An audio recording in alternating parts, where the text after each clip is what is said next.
சரி. அப்புறம் அவங்க போய் துணி எடுத்துட்டு திடீர்னு என்ன நினைச்சிருக்காங்க, ரொம்ப நேரம் ஆயிடுச்சு அப்படின்ட்டு கீழே வந்திருக்காங்க. கீழே வந்து பார்க்கும்போது அவங்க வீட்டுக்காரர் இருக்காங்க. அப்ப அவங்க வீட்டுக்காரங்க காணும் போது என்னன்னு கேட்டுட்டு செக்யூரிட்டி சொல்லிருக்காங்க, தம்பி இந்த மாதிரி ஒருத்தர் ப்ளூ கலர் துணி ஓட்டு இருந்தாங்களே அவங்க எங்கன்னு கேட்டிருக்காங்க. ஆனா அதுதான் நான் தான் அப்படின்னு இருக்காரு அவரு.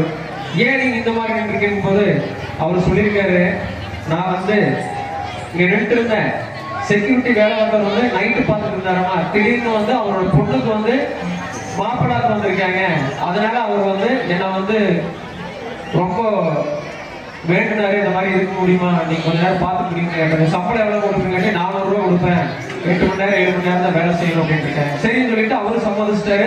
உடனே அவரு போயிட்டாரு செக்யூரிட்டி.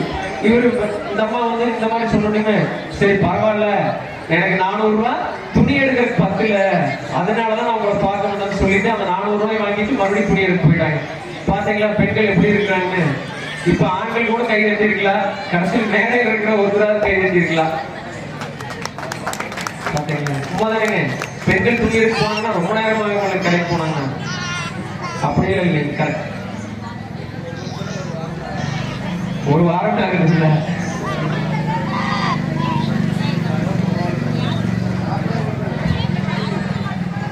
சரி, இப்படி தங்கவழி நாய்க்கு நம்ம பராமரிச்சாச்சு. அவங்க அப்பா அம்மாவும் தங்கவழி நாயை வந்து காவல் செய்ய போக சொல்லிட்டாங்க. இப்போ தங்கவழி நாயை வந்து அவங்க கூட வந்து சேடிமார்கள் பாக்கிமார்கள் எல்லாம் கூட்டிட்டு காவல் காக்க திரைப்படத்துக்கு போறாங்க. எப்படி போறாங்க பாருங்க.